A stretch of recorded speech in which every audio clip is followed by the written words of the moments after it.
The moment our eyes met across the restaurant, I felt a strange sense of familiarity wash over me. Then it hit me like a freight train, those eyes, that smile. I wasn't just on a blind date with any woman. I was sitting across from my ex-wife's mother, the woman who had once called me son. If you've ever thought your dating life was complicated, stick around for this wild ride. And if you're enjoying this story of the most awkward blind date in history, don't forget to hit that like button and subscribe for more unbelievable true stories every week. I never thought I'd be back in the dating pool at 42. After my divorce from Elaine 3 years ago, I'd thrown myself into work, convinced that romance wasn't in the cards for me anymore. My best friend Jake had other ideas. "You can't hide in your office forever, Daniel," he'd say during our weekly basketball games. "There's life after divorce." I'd brush him off every time, but after spending another birthday alone with takeout and old movies, I finally caved. "Fine," I told Jake over the phone. "Set me up with someone. But I'm only doing this once." Jake's excitement was palpable. "I know this woman from my yoga class. She's smart, beautiful, about your age. You'll love her." That's how I found myself at Bellini's on a Friday night, nervously adjusting my tie while waiting for a woman named Catherine. The hostess had seated me at a quiet corner table with a view of the entrance, so I'd see her when she arrived. When she walked in, I almost didn't recognize her. Mary Ann looked different than she had 5 years ago at my wedding to her daughter. Her hair was shorter, highlighted with subtle caramel streaks, and she carried herself with a confidence I didn't remember. But there was no mistaking those distinctive green eyes, the same ones her daughter had inherited. She scanned the restaurant, and I considered ducking under the table. Too late. Our eyes locked, and I watched as recognition dawned on her face. For a moment, we both froze, trapped in a tableau of mutual shock. "Daniel," she said, approaching my table with hesitation. "Mary Ann," I replied, standing awkwardly. "I wasn't expecting you." "Clearly," she said, her lips quirking into a small smile. "I'm guessing you're my blind date?" I nodded, pulling out her chair automatically. "Jake set me up with someone named Catherine." "That's me," she said, sitting down. "Catherine Mary Ann Reynolds. I've always gone by my middle name with family." The waiter appeared with menus, giving us both a moment to process this bizarre turn of events. I considered making an excuse and leaving, but curiosity kept me rooted to my seat. What were the odds? And why hadn't Jake realized who he was setting me up with? "I'm sorry," I finally said. "This is incredibly awkward. I should probably go." Mary Ann, Catherine, shook her head. "We're both adults, Daniel. And we're already here. Besides, I'm starving, and Bellini's has the best risotto in town." Her practical approach surprised me. During my marriage to Elaine, Mary Ann had always been somewhat reserved around me, polite but distant. The woman sitting across from me now seemed different, more relaxed, with a spark in her eyes I'd never noticed before. "Does Jake know?" I asked, picking up my menu. "That I'm Elaine's mother?" "I doubt it. I never mentioned my daughter in yoga class, and Reynolds is my maiden name. I went back to it after Howard and I divorced last year." That was news to me. "You and Howard divorced?" Elaine never mentioned it. A shadow crossed her face. "Elaine and I haven't spoken much since your divorce. She blamed me for taking your side." "You took my side?" This was getting more surprising by the minute. Catherine sipped her water. "I thought she was making a mistake letting you go. You were good to her, Daniel. Better than she deserved sometimes." The waiter returned, and we ordered risotto for her, pasta for me, and a bottle of Chianti to share. As he walked away, I found myself studying her face, seeing hints of Elaine but also noticing all the ways they were different. Catherine's laugh lines were deeper, her expressions more genuine. "This is strange," I admitted. I keep expecting to feel uncomfortable, but it's not as weird as it should be, she finished for me. I nodded, relieved she felt it too. Maybe because we never really knew each other, she suggested. You were just my daughter's husband, and I was just your wife's mother. We were connected through Elaine, not through any real relationship of our own. She was right. Despite 5 years of family holidays and occasional dinners, Marianne and I had never had a real conversation. Elaine had always dominated any room she entered, leaving little space for others to connect. As we ate, we discovered we had more in common than either of us had realized. We both loved historical documentaries, preferred mountains to beaches, and shared a passion for cooking. She told me about her work as an architectural consultant, and I shared stories from my engineering firm. The bottle of wine disappeared as the evening stretched on.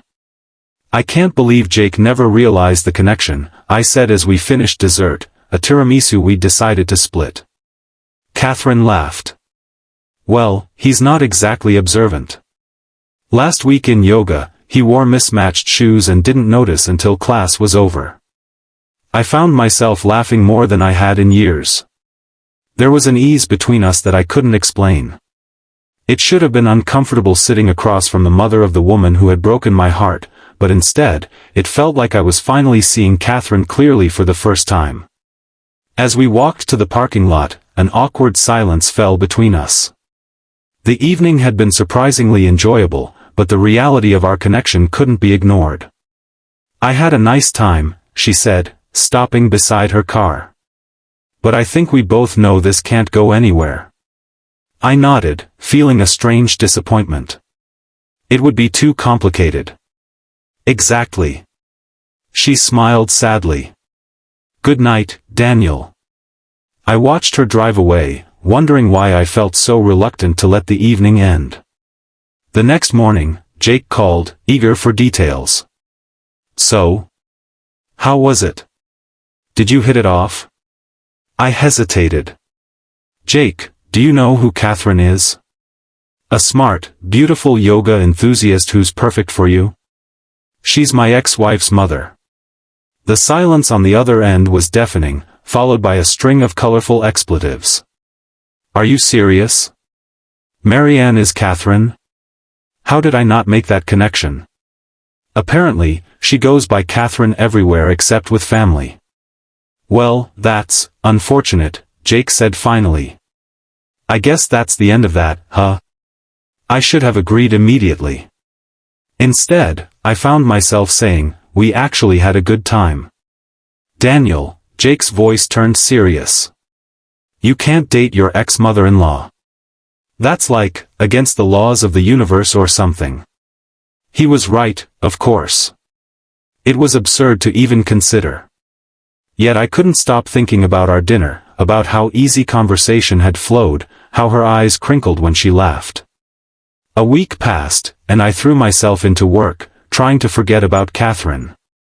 Then, on Friday afternoon, my phone buzzed with a text from an unknown number. I found myself at the museum exhibit we talked about. Thought of you. Catherine.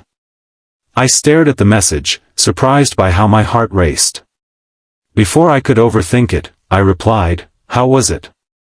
Her response came quickly, fascinating. But I could use a second opinion. They're open late tonight. That evening, I met Catherine at the Museum of Science and Industry for their new exhibit on architectural innovations. As we wandered through displays of revolutionary building designs, our conversation picked up as if no time had passed since our dinner. I shouldn't have texted you, she admitted as we stood examining a model of the Burj Khalifa. But I couldn't stop thinking about our conversation. I'm glad you did, I said honestly. I've been thinking about it too. We ended up at a small cafe near the museum, talking until the staff began stacking chairs around us. The connection between us was undeniable, but so was the complication of our past. What are we doing, Daniel? Catherine asked as we walked to our cars. This is crazy, isn't it? Completely crazy, I agreed. But I like talking to you. I like spending time with you. She sighed. Elaine would never forgive either of us. The mention of my ex-wife brought reality crashing back. You're right. We should probably stop this now, before. Before what? She asked softly. I couldn't answer. The truth was, I was already feeling something for Catherine that went beyond friendship, something I hadn't felt in a long time. Good night, Daniel, she said, reaching up to kiss my cheek before getting into her car. I drove home in a daze, my thoughts a jumbled mess. By the time I reached my apartment, I'd convinced myself that pursuing anything with Catherine would be a mistake. The potential for drama and hurt feelings was too great. I resolved to let it go. My resolution lasted exactly 3 days. On Monday, I ran into Catherine at the grocery store. She was in the produce section, examining avocados with intense concentration. I could have turned around, avoided her, but instead I found myself walking toward her. You have to press gently, I said, coming up beside her. If it gives just slightly, it's perfect. She looked up, surprised, then smiled. Daniel. Are you stalking me now? Just offering my expert avocado selection services. We ended up getting coffee at the store's cafe, our groceries forgotten. Catherine told me about a difficult client, and I shared a story about a project that was going sideways. It felt normal, comfortable. I told myself I shouldn't see you again, she admitted, stirring her latte. I told myself the same thing. Yet here we are. Here we are, I echoed. Over the next few weeks, we fell into a pattern. We'd meet for coffee, or lunch, or to see a movie, always telling ourselves it was just friendship. But there was an undercurrent of something more, a tension that grew with each meeting. Jake thought I was losing my mind. This can only end badly, he warned during our basketball game. What happens when Elaine finds out? I had no answer for him. Elaine and I hadn't spoken in over a year, but I knew she would see any relationship between her mother and me as a betrayal. Yet I couldn't bring myself to stop seeing Catherine. Then came the night that changed everything. We'd gone to a concert in the park, a local orchestra playing movie themes under the stars. As the familiar notes of the Star Wars theme filled the air, Catherine leaned against my shoulder, and I put my arm around her without thinking. This feels right, she whispered. Even though it shouldn't. I looked down at her, at the silver in her hair catching the moonlight, at the smile lines around her eyes that spoke of a life fully lived. In that moment, I didn't care about the complications or the potential fallout. I just wanted to be with her. Maybe we should stop worrying about what should or shouldn't be, I said, and focus on what is. She looked up at me, her eyes searching mine. And what is that, exactly? This. Us. Whatever it is we're building here. The music swelled around us as she considered my words. Then, with a decisiveness that I would come to love about her, she reached up and kissed me. It wasn't a tentative kiss, but one filled with certainty and promise. When we finally broke apart, she said, I think we just made this very complicated. I laughed. It was already complicated. Now it's just honest. We decided to take things slowly, to see where our connection might lead without putting pressure on it. But we also knew we couldn't hide forever. Eventually, we would have to face Elaine. That moment came sooner than we expected. 3 months into our relationship, as we were leaving a restaurant hand in hand, we ran directly into my ex-wife. Elaine stood frozen on the sidewalk, her eyes moving from my face to her mother's, to our intertwined fingers. The shock on her face quickly morphed into anger. Are you kidding me? She hissed. My mother, Daniel? Really? Catherine stepped forward. Elaine, we didn't plan this. It just happened.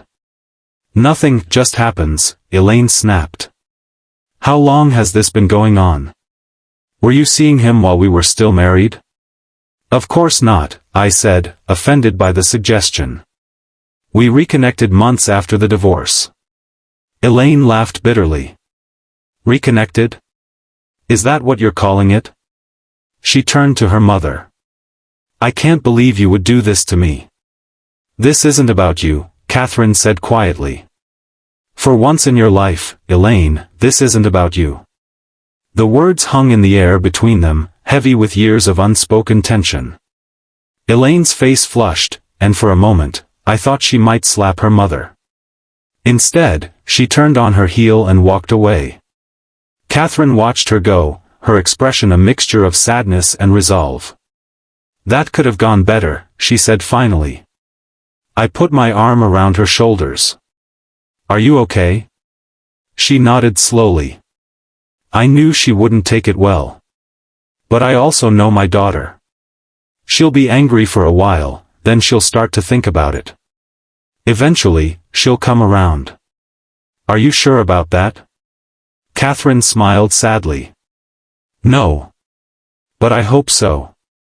Because I'm not willing to give this up, Daniel. Not even for her.